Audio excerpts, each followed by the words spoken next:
Loué soit Jésus-Christ. Alléluia. Ma chère Laurence, je suis heureux de vous accueillir et de recevoir votre témoignage. Vous avez donc été baptisé et vous avez reçu un catéchisme, mais ensuite vous vous êtes converti à l'islam et puis vous êtes revenu à la foi chrétienne. Alors j'aimerais bien, si vous voulez bien, que vous puissiez nous raconter votre histoire, pourquoi vous êtes converti à l'islam, pourquoi vous êtes devenue ensuite chrétienne. D'accord. Je n'ai pas reçu d'éducation chrétienne dans ma famille et je suis finalement arrivée à l'adolescence avec un mal-être, vraiment un mal-être et un mal de vivre. Je me dis, mais à quoi ça sert d'être vivante? Ça sert à quoi d'être en vie? Je n'avais pas de repère en fait, je n'étais pas construite quoi, en fait. Et puis j'ai rencontré en fait des musulmans français. Pour moi, ça a été la réponse à mes questionnements, évidemment, dans l'état où j'étais. Mais j'étais vraiment comme une feuille morte qui se laisse tomber, qui est emportée par le vent, et elle va là où le vent la porte. C'est ça.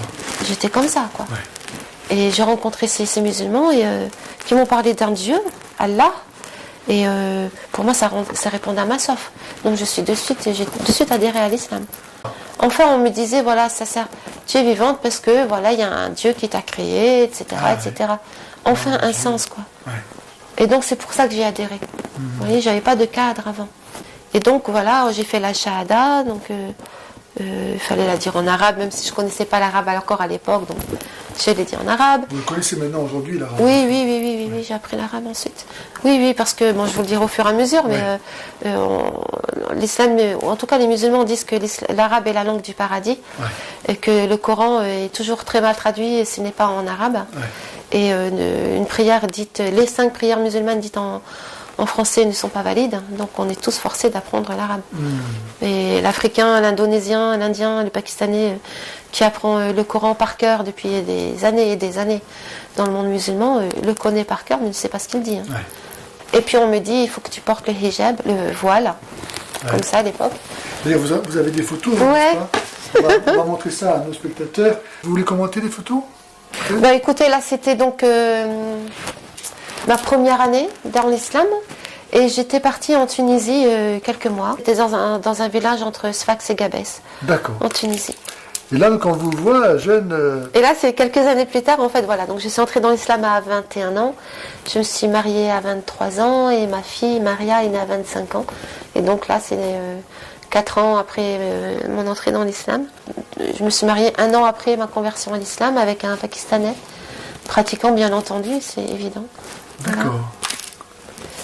Et puis bah, là, on voit dans ma famille, hein, donc là c'est avec vous flottez, hein, avec ma soeur et son enfant, et ma fille là qui vient de naître, Maria. Donc vous êtes convertie à l'âge de 21 ans, vous avez commencé à apprendre l'arabe tout de suite pour pouvoir dire vos prières.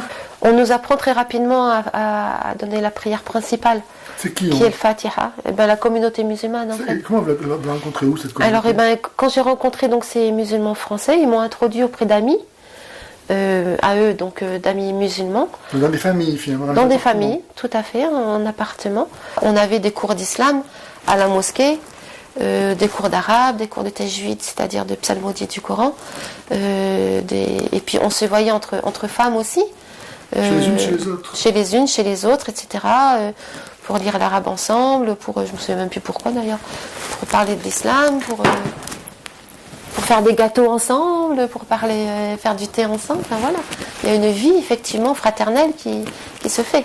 Et puis il s'est trouvé très vite, en fait, j'avais tellement cette soif, cette faim spirituelle, il s'est trouvé très vite que je n'avais pas envie de rester chez mes parents, qui n'étaient pas musulmans, qui mangeaient du porc, qui buvaient d'alcool, donc voilà, ça exclut très rapidement en fait.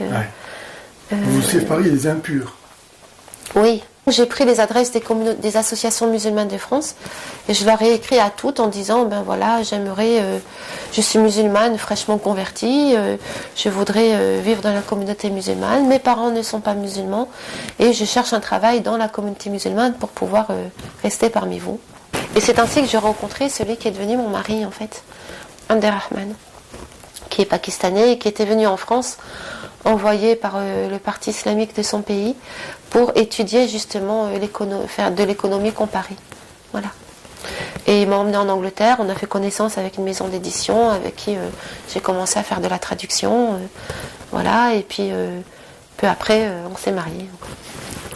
D'accord. Évidemment, à la mosquée. À la mosquée, on s'est mariés à la mosquée, bien entendu. Alors, moi, je ne l'ai pas dit sur le coup, mais bien gênée par rapport à mes parents. Comment leur faire comprendre? Ben non, ils ne sont pas venus. Tu étais au courant? Après, je leur ai dit après. Ah, oui. Il n'y a pas de mariage civil, il n'y a pas de robe en blanc, il n'y a pas de banquet. Pas de mariage civil? Non. C'est interdit normalement en France d'être marié sans passer devant l'état civil. Je ne savais pas. Ah oui. Je ne savais pas. Si. Et en fait, un an après, on est parti au Pakistan parce que il est Vous êtes marié à la mosquée, oui. Et donc ça veut dire que l'imam, certainement consciemment, savait qu'il a enfreigné les lois de la République. Je ne sais pas. Bien sûr, c'est interdit.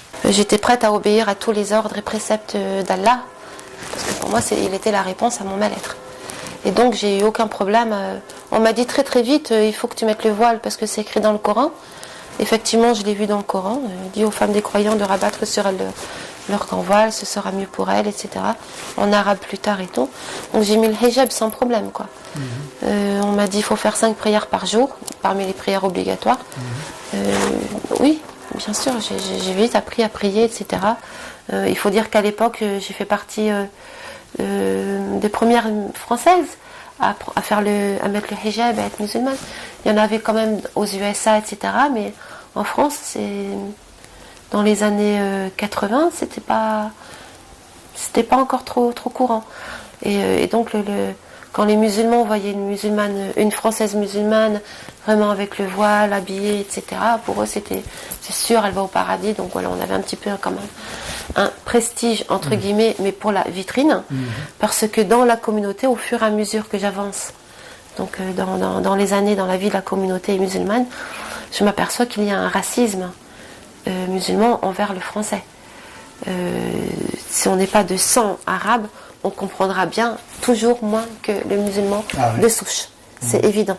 Et puis petit à petit, oui, on comprend qu'effectivement on est sauvé, sauvé c'est un terme chrétien, mais ne va au paradis que celui qui admet que Allah est le seul Dieu et que Mohammed est son prophète. Et quiconque ne professe pas cette foi musulmane est bien entendu par conséquent kafir, athée, et est voué au feu de l'enfer et au châtiment dans la tombe. Il n'y a que ça qui peut nous faire aller au paradis d'Allah. De reconnaître qu'il est le Dieu unique, qui n'a pas d'associé, qui n'en a pas d'autre, et que Mohammed est son prophète et le sceau des prophètes qui termine la prophétie. Que tous les prophètes mentionnés avant ont annoncé le prophète Mohammed. Et de croire que la Torah, l'évangile, etc.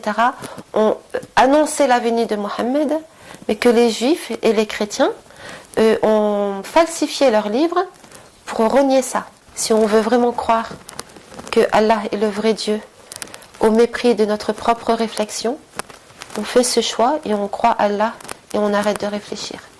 En fait, l'islam dit, mais comme postulat, que chaque être humain de toute l'humanité est musulman par nature, par innéité.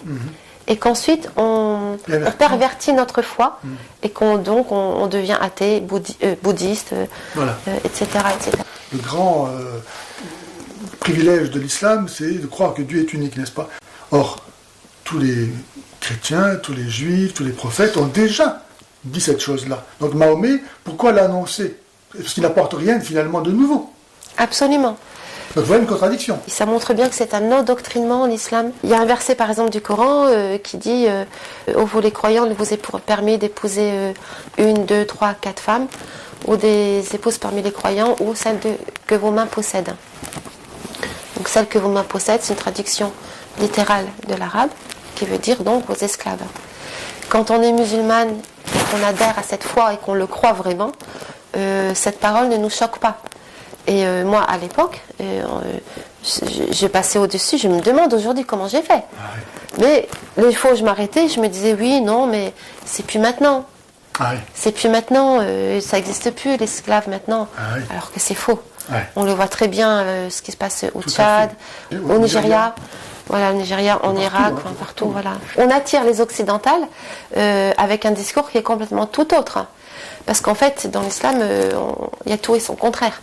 Et dans l'islam, il est dit que la femme est exaltée, la mère est exaltée. Il y a un hadith qui est célèbre. Non, oui, c'est dans le hadith. C'est dans la sunna. Ouais. Qui est aussi important que le Coran, quand même. Ouais. Et un tout petit degré en dessous, mais pas grand-chose. Ouais. Et il y a un hadith qui est très célèbre et qu'on nous donne à longueur de vie, c'est le paradis se trouve sur les pieds des mers. Ouais. Voilà, et que la femme est très honorée dans l'islam. Ce que les non-musulmans disent, eh ben, ils sont pas gentils parce que c'est pas vrai, etc. Et voilà. Et donc, quand on a envie d'y croire, on le croit. C'est ça. Quand on a envie d'y croire, on y croit. Ben oui. C'est ça. Ben oui. D'accord. Mais par rapport à ces versets du Coran, pour vous, c'était de l'ordre du passé, ou c'était du passé, oui, voilà. C'était. De toute façon, aujourd'hui, il n'y a plus d'esclaves, etc. D'accord. J'ai du mal à comprendre en fait comment j'ai absorbé, comment j'ai absorbé toutes ces phrases-là en disant Amen, Amin, à chaque fois. Je ne sais pas comment. D'accord. C'est l'effet de l'endoctrinement, vraiment. Et non seulement ça, ma chère Laurence, mais si le Coran est la parole éternelle de Dieu, même si ce n'est pas aujourd'hui le cas, ça n'empêche pas que ça devrait l'être, puisque c'est la parole éternelle de Dieu. C'est pour ça, exactement, c'est qu'on a une lecture communautaire qui nous empêche de voir des contradictions. Et quand on voit des contradictions, on l'explique par le fait que c'est nous qui n'avons pas la foi suffisante. Parce que... On culpabilise. Oui, parce que le dogme, le socle même de la foi, c'est que le Coran a été révélé par Allah. Tout ce qui est dans le Coran est vrai. Et oui, et c'est Allah qui le dit, il ne peut pas se tromper, c'est évident. Mais exactement. Et donc, c'est quand même simple à comprendre. Hein. Si le Coran est la parole de Dieu, forcément ce qu'il dit c'est vrai. Enfin, comprenez ça tout de même. Exactement. Et si vous ne comprenez pas ça, vous êtes vraiment des mécréants, quoi. On est prêt à gober n'importe quel argument, même si on ne le trouve pas sensé. On va le trouver sensé. On va le trouver sensé. Voilà. Et si les gens ne comprennent pas, c'est parce qu'ils ne comprennent pas Allah. Ils ne savent pas. Voilà. D'accord. Et donc à partir de là, si on y a quelque chose qu'on ne comprend pas, ou qu'on comprend mal, ou qui nous pose question dans le Coran, ce n'est pas à cause du Coran, c'est à cause de nous. Bien sûr. D'ailleurs, dans le Coran, Allah il dit que ceux qui cherchent à comprendre, ce sont des gens qui mettent le bazar et il faut les condamner. Mais il a parlé à travers le Coran et c'est tout. Mais seul il connaît l'interprétation. Autrement dit, on pourrait comprendre.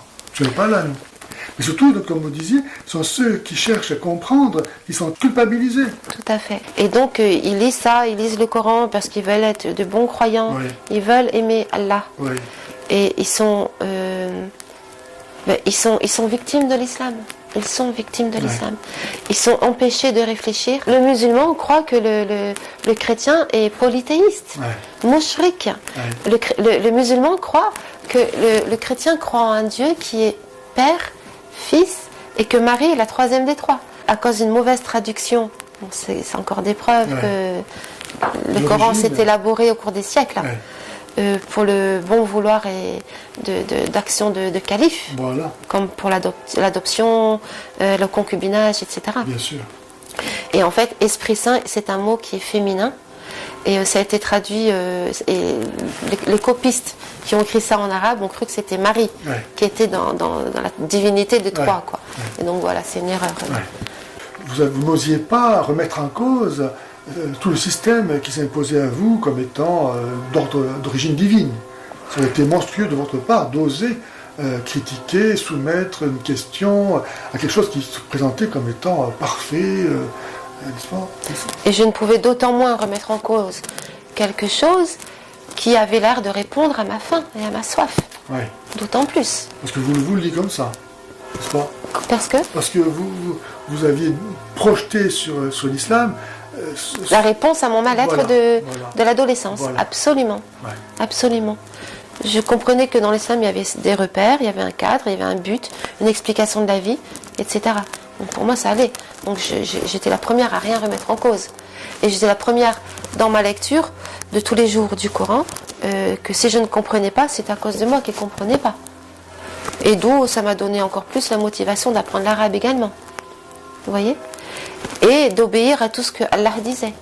Est-ce que vous pouvez me dire quelque chose en arabe ?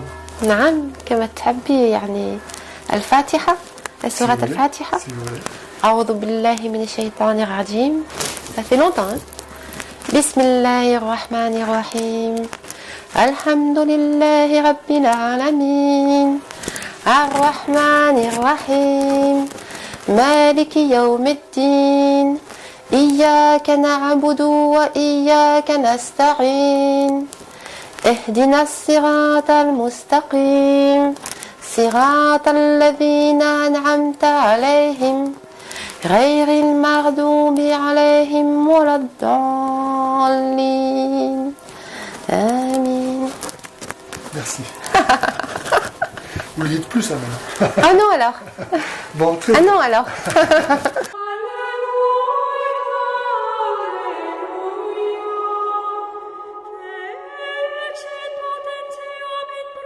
On dit Dieu est très miséricordieux, tout miséricordieux. Et ce qui permet aux musulmans de dire que l'islam est religion de paix. Islam ne veut pas dire paix, il veut dire soumission. Salam, c'est la paix. Ils se trompent. Ils se trompent sciemment, ils le savent. Ils nous trompent. Et la miséricorde, donc, parce que le Coran a toutes les 2 pages, façon de parler, le mot miséricorde, les musulmans disent donc voilà, la preuve c'est qu'on est miséricordieux. Voilà, oui, c'est ce niveau-là. C'est ce niveau-là. Voilà, il faut encore une fois faire attention au vocabulaire dont je parlais tout à l'heure. Quand on parle de miséricorde, donc on parle de foi, etc. Quand je parle de foi dans l'islam, ça va pas être la foi que nous comprenons en tant que chrétiens. Mais ce que je voulais dire, c'est que l'islam est un livre de pratiques rituelles, une religion de pratiques rituelles. Et donc, il y a énormément de choses qui sont halal. Tout est soit halal, soit haram. Soit péché, soit pas péché. Moi, je témoigne. Je connais le Coran et je l'ai pratiqué et je l'ai lu dans le texte arabe. Ceux qui pratiquent le Coran, ce sont ceux qui prennent les armes et qui viennent conquérir le monde. Tout à fait. Le bon musulman moyen qui pratique pas ou qui pratique peu juste sa prière et son ramadan et qui boit un petit peu d'alcool éventuellement, etc. Lui, il va se faire tuer comme nous. Bien sûr, c'est clair. Il n'applique pas le Coran. Il n'applique pas le Coran. Il n'applique pas le Coran. D'accord. Il est plus en harmonie avec son cœur. Oui. Et donc, ils sont complexés. Et c'est pour ça que devant un imam ou devant un djihadiste, etc., ils baissent les yeux et ils ne peuvent pas répondre. Parce qu'ils sont prisonniers. C'est ça. Ils sont prisonniers entre ce que leur cœur leur dit et ce que l'islam leur impose. Voilà. Et c'est une grande souffrance. C'est très dommage que ces gens n'aient pas le courage de quitter l'islam. C'est difficile. C'est très Vous difficile. avez bien fait, vous. Oui, moi je l'ai fait, mais ma famille n'est pas musulmane et ma belle famille était au Pakistan. Pour moi, c'était facile. Je n'avais que à quitter la communauté géographiquement. L'individualisme est quand même assez combattu dans ce genre de communauté. D'ailleurs, dans l'islam, ça à tel point que l'individu n'existe pas. La personne. La personne même n'existe pas. C'est ça. Tout est communautaire. On ne peut rien faire. On ne peut pas avoir un choix personnel si la communauté nous pointe du doigt. C'est impossible. On a des doa, c'est-à-dire des invocations avant de manger, après manger, avant d'aller dans la salle de bain ou aux toilettes et en sortant. En quittant une maison, il faut sortir avec le pied gauche et entrer avec le pied droit. Et il y a une invocation à faire aussi. On entre dans la mosquée, c'est pareil. Voilà, on a l'esprit qui est occupé tout le temps à quelque chose et qui se codifie et qui se norme. Tout est ritualisé, codifié, quantifié et même quantifié. Donc c'est ça quand on parle de foi dans l'islam. Et c'est toujours ce problème pour un même mot. Il y a 2 définitions différentes avec 2 conséquences pratiques dans la vie concrète différentes. Et donc si on ne va pas au-delà de ça dans les dialogues islamo-chrétiens, il n'y a pas de dialogue. Il faut quand même se poser la question, depuis plus de 60 ans existe ce dialogue islamo-chrétien, il n'y a toujours aucune rencontre fructueuse, intelligente, fine, subtile. Et les chrétiens sont toujours persécutés. Qu'en fait, le temps passant et les années passant, il y a ces pratiques-là ont commencé à m'étouffer en fait. Parce que moi, je visais vraiment Allah, ma soif c'était lui, et c'était pas forcément des pratiques rituelles. Il y a une des choses qui m'ont décidé à quitter la communauté musulmane, tout en restant musulmane, c'est par exemple des lois stupides. À un moment, j'en ai eu jusque là, quoi. C'était par exemple au niveau pendant Ramadan, pendant les jeûnes du Ramadan, le coton-tige, on ne peut pas l'utiliser et l'introduire dans l'oreille pour se nettoyer l'oreille, parce qu'on introduit un corps étranger dans notre oreille et donc on casse le jeûne. Donc il y a un moment où d'entendre ça pendant des années, ou de ce niveau-là, quel que soit le domaine, le jeûne, la prière, ou etc., j'en pouvais plus. Et c'est ça qui m'a fait quitter la communauté. Mais il était évident que je ne quittais pas l'islam, parce que pour moi le Coran était toujours le livre d'Allah révélé, et Allah était toujours le vrai Dieu. D'accord. Et pendant ces années, en même temps, et ben voilà, j'étais convaincue du Coran. Et dans le Coran, Dieu nous parle de dunya wal akhirah, bien dans ce monde et dans l'autre. Il nous promet, si nous sommes obéissants à lui, d'avoir des récompenses et dans ce monde et dans l'autre. Et les années passant, donc je suis musulmane et j'élève mon enfant dans l'islam, etc., ben je m'aperçois que finalement, je ne suis pas épanouie comme personne en fait. Ni comme épouse, ni comme mère, ni comme femme. Je ne suis pas quelqu'un d'épanoui. Non, finalement, je ne suis pas heureuse. Ah oui, vous réalisez ça comme ça? Alors, ça se dit en une demi-seconde, mais le concevoir et oser le penser et oser réfléchir dessus, mais plusieurs mois. Mais plusieurs mois. Mais oui, au bout de plusieurs mois, je me dis, mais oui, c'est vrai, en fait, je ne suis pas heureuse. Qu'est-ce qui se passe? Qu'est-ce qui se passe? Pour résumer, au bout de 11 ans à peu près, j'étais partie à Château-Chinon, un institut islamique, pour apprendre tafsir, le commentaire du Coran, l'arabe, la talmudie, la législation, à fond. Et puis finalement, à la fin de cette année-là, j'ai décidé de casser mon mariage avec mon mari parce que j'étais vraiment, définitivement malheureuse. Et que je ne pouvais plus respirer, je ne pouvais plus continuer comme ça. Lui, son métier, c'était pour Allah qu'il faisait, comme on dit en arabe, fi sabilillah, sur le chemin d'Allah. Et donc, il faut tout accepter. Et si moi, l'épouse, j'accepte pas, je ne suis pas une bonne épouse, je ne suis pas une bonne musulmane. Et donc, j'ai entendu et accepté et obéi à ce discours pendant des années, jusqu'au moment où c'était SOS. Je ne pouvais plus. Je ne pouvais plus vivre, je ne pouvais plus respirer. J'étais malheureuse et j'avais un héritage à donner à mon enfant. J'étais devenue mère entre-temps. J'étais obligée de faire avec la réalité de ma vie. Donc pour lui, c'était un gros choc parce que pour lui, c'était même pas concevable de divorcer et encore moins que ce soit sa femme qui demande le divorce. Pour lui, c'était très difficile.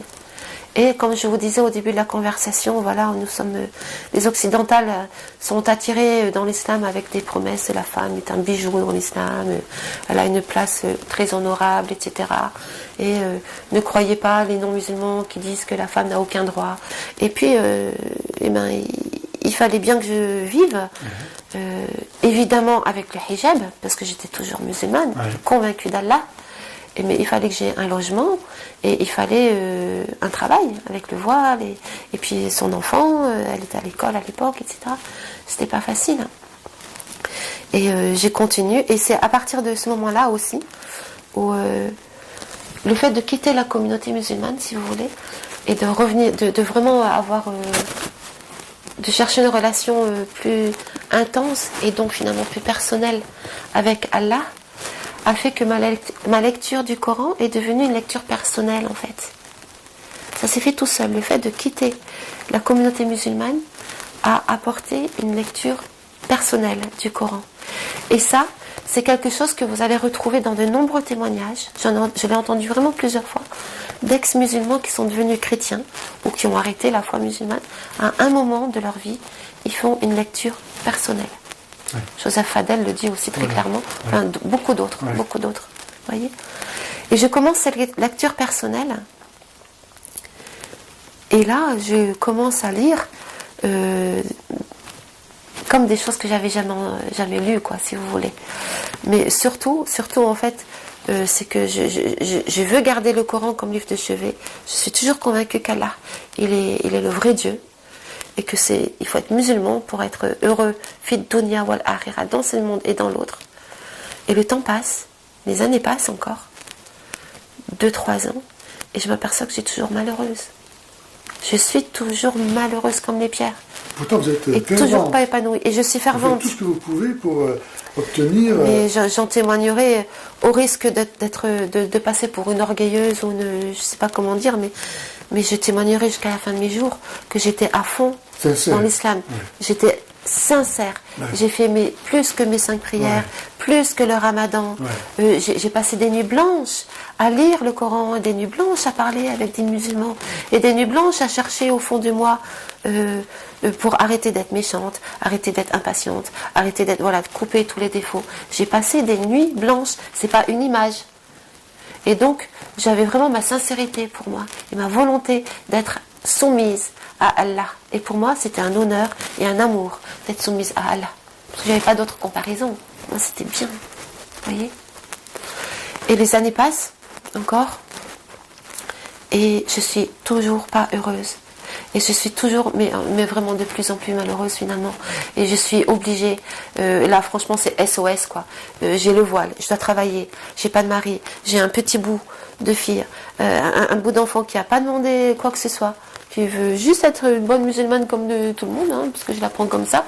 Et c'est dur. Et je suis obligée de m'asseoir et de me dire qu'est-ce qui se passe.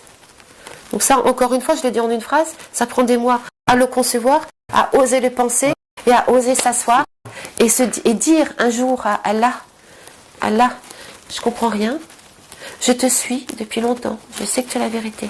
Je sais, bon voilà, j'ai fait un discours de vérité sur ma vie et je lui dis, je te sens pas dans ma vie, Allah, je ne te sens pas dans ma vie.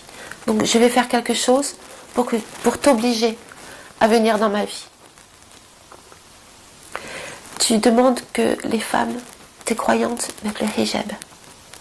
Je vais quitter le hijab, Seigneur, Dieu, plutôt, Allah, pour que tu me punisses. Et le fait que tu me punisses, je vais savoir qu'enfin, je vais être sûre que tu sois dans ma vie. Vous voyez ? D'accord. La preuve, pas le contraire, quoi. Oui. Il fallait qu'il me dise qu'il est là. Parce que dans la communauté, dans mon mariage, dans la lecture personnelle du Coran, je ne le trouvais plus. Et j'avais mis toute ma vie. Ouais. J'avais sacrifié ma carrière professionnelle. J'avais mis ma vie conjugale. J'avais mis ma maternité, ma vie de mère, ma vie de femme. C'était juste impossible qu'il ne soit pas là. C'est pas vrai. Il y a un truc que j'ai pas compris. Et ben je vais lui dire, Allah, j'ai pas compris. Je te vois pas dans les bienfaits. Viens me punir. Mais je saurais que tu es là. Mon Dieu. Et donc il y a une chose pour le dire et une chose pour le faire. Parce que j'étais fière d'être musulmane, j'étais fière d'avoir le hijab. Vous voyez ? Et puis il faut passer à la désobéissance. Mon Dieu, vous restez gros là, vraiment, c'était magnifique. Hein. C'était SOS. SOS. Vous le provoquiez, quoi. Sans oser le dire, mais c'était ça. C'est beau. Et puis, eh ben voilà, je décide un jour, je mets pas mon voile. Et je sors dehors. 1 jour, 2 jours, 3 jours, plusieurs jours. Et en fait, le tombe pas sur la tête. Il se passe rien. Et il ne se passe rien.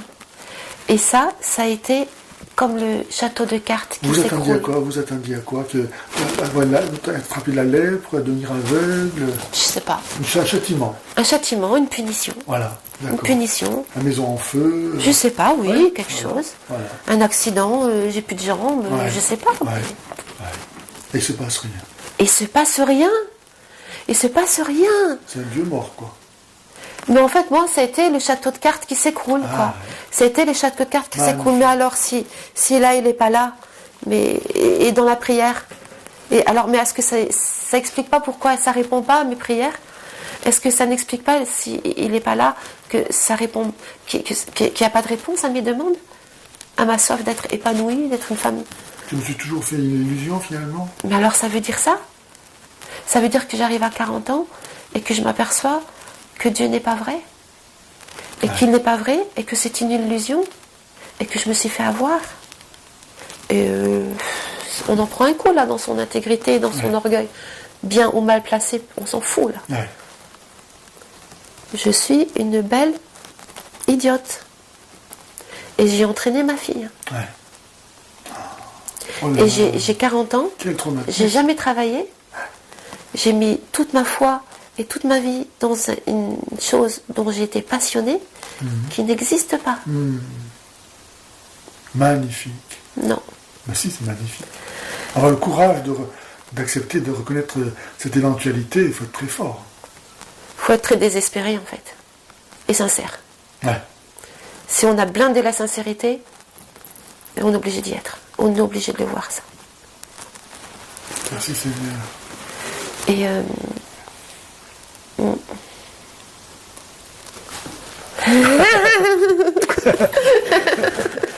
Alléluia. Merci.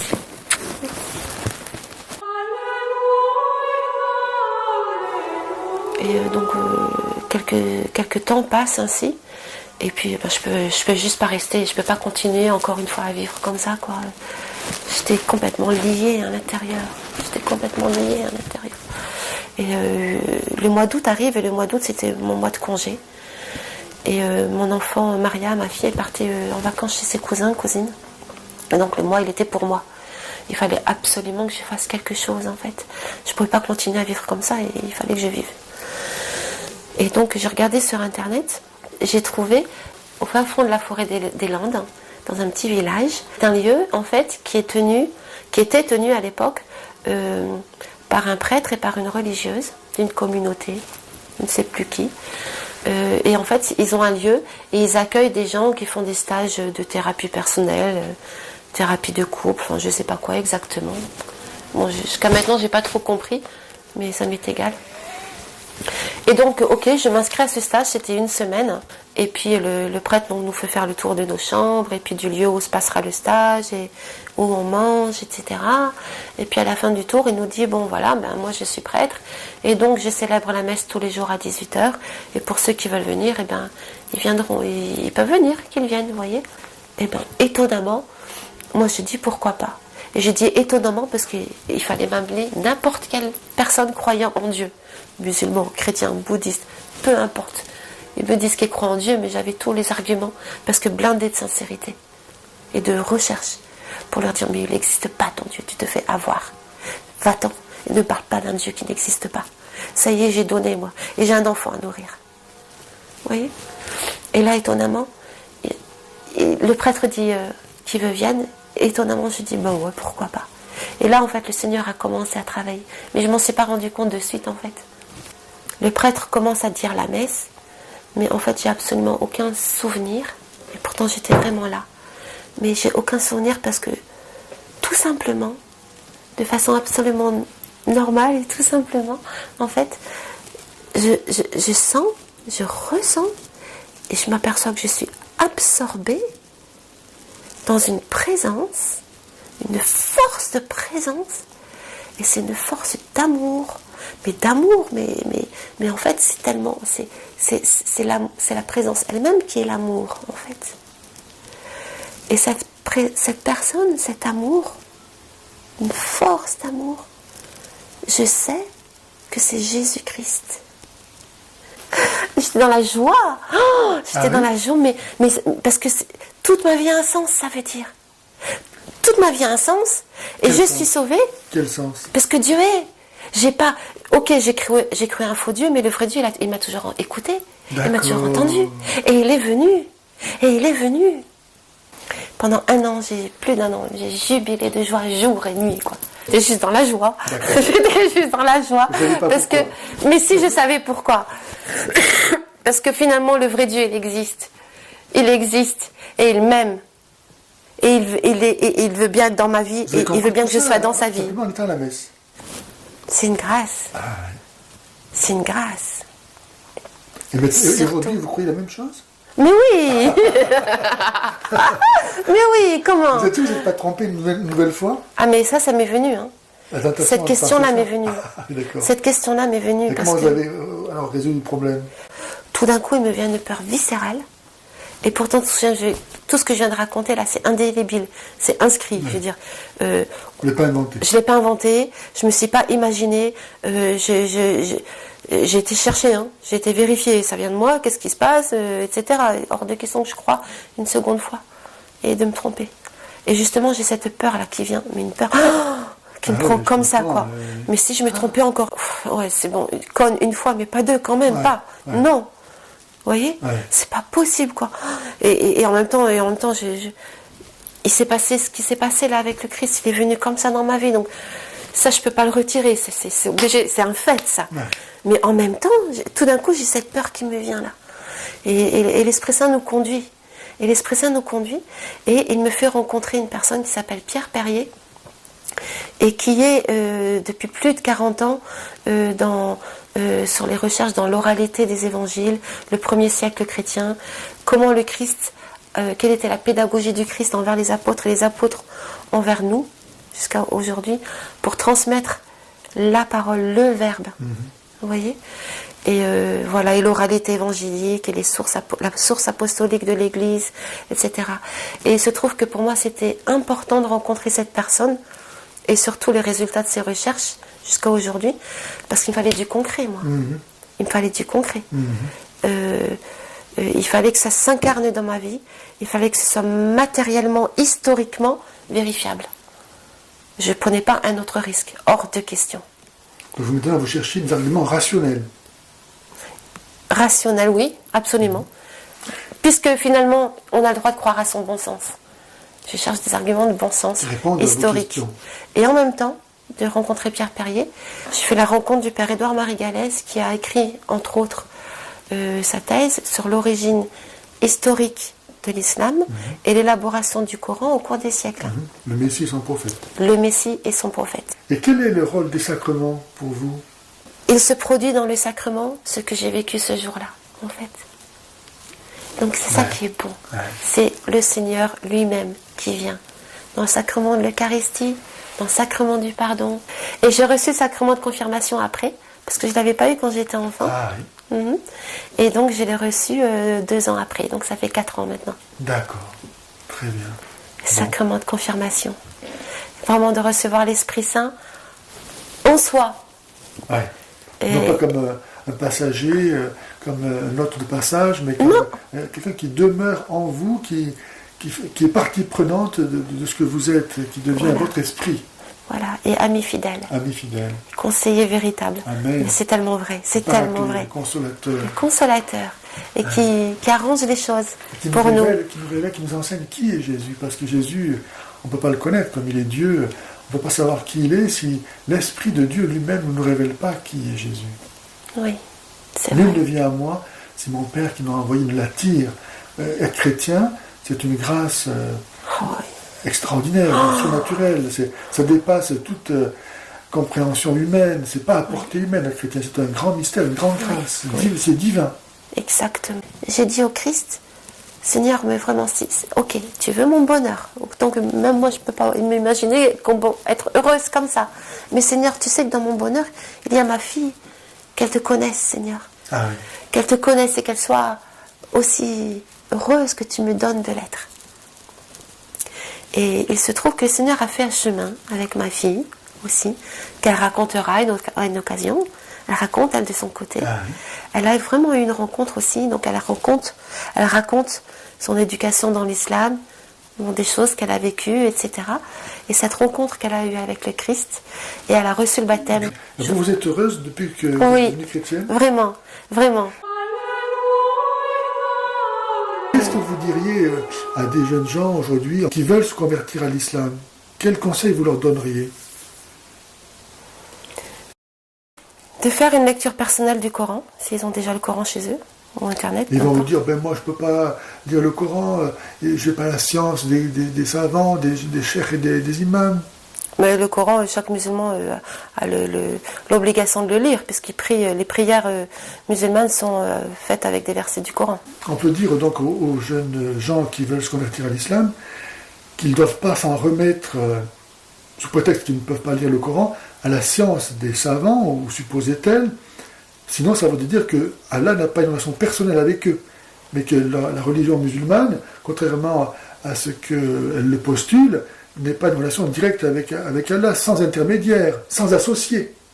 La preuve que l'islam se contredit, c'est qu'il a besoin d'associés pour pouvoir fonctionner, soit Mahomet, soit les imams, à Allah. Sinon Allah, on ne peut pas le comprendre. Oui, c'est vrai. C'est vrai, c'est vrai. Mais l'endoctrinement est très très rapide pour ceux qui sont intéressés par l'islam. Et très très rapidement, on ne peut plus avoir d'oreille pour ce genre d'argument. C'est pas le fait d'avoir la foi qui prouve que ce en quoi on croit est vrai, puisque on peut avoir foi en plein d'idéologies, le marxisme, le socialisme, l'hitlérisme, Rahel, etc., etc. C'est pas la foi qu'on a et la force ou la fougue de foi qu'on y met qui fait que ce en quoi on croit existe. C'est la réponse qui est donnée à notre foi qui fait qui donne la preuve qu'elle existe, puisqu'il y a une réponse. Voyez. Et une réponse qui apporte paix, sérénité, joie, quelque chose qui est clair. Voilà, c'est clair et c'est simple, c'est cohérent, c'est du bon sens. Voilà, garder son bon sens. Et oui, ok, si on a le cœur malheureux et qu'on a besoin d'être guidé dans la vie, etc., ça empêche, il faut garder son bon sens, quoi. Tu n'as pas demandé à venir sur Terre. Tu peux peut-être avoir le droit de demander pourquoi tu es sur Terre. Demande au vrai Dieu qui se révèle à toi. On ne sait pas comment il s'appelle. Tu ne sais pas comment il s'appelle, Jésus, Allah ou quoi que ce soit. Dis vrai Dieu, toi qui es le vrai Dieu, qui a créé tout ceci et moi. Et le moment où je te pose cette question, qui es-tu? Demande à Dieu. Et il faut aller voir où est la vérité, il faut aller voir où elle n'est pas. Donc on décortique les choses. Voyez, on décortique alors pourquoi ils croient comme ça, et pourquoi ça, et ceci et cela. Et en fait, tout est là, tout est donné. À l'ère d'Internet, on a vraiment des résultats et convaincants maintenant. C'est pas pour rien que l'Arabie Saoudite a interdit des recherches archéologiques ou scientifiques sur son sol. Exactement. L'histoire change à partir de la venue historique du Christ. Donc avoir le sens de l'histoire et de garder la perspective de la venue en gloire du Seigneur. Parce que chacun est concerné par la venue en gloire du Seigneur. Laurence, je vous remercie de votre entretien. Merci de ce témoignage. Merci à vous. Et nous prions pour que d'autres jeunes gens, jeunes filles qui suivent le même chemin que celui que vous avez suivi puissent, d'une façon ou d'une autre, et peut-être par votre témoignage, avoir la grâce de rencontrer eux aussi le Christ, qui est le seul chemin, la vie et la vérité. Amen. Si les gens savaient qu'ils vont en enfer, ils donneraient leur vie au Christ.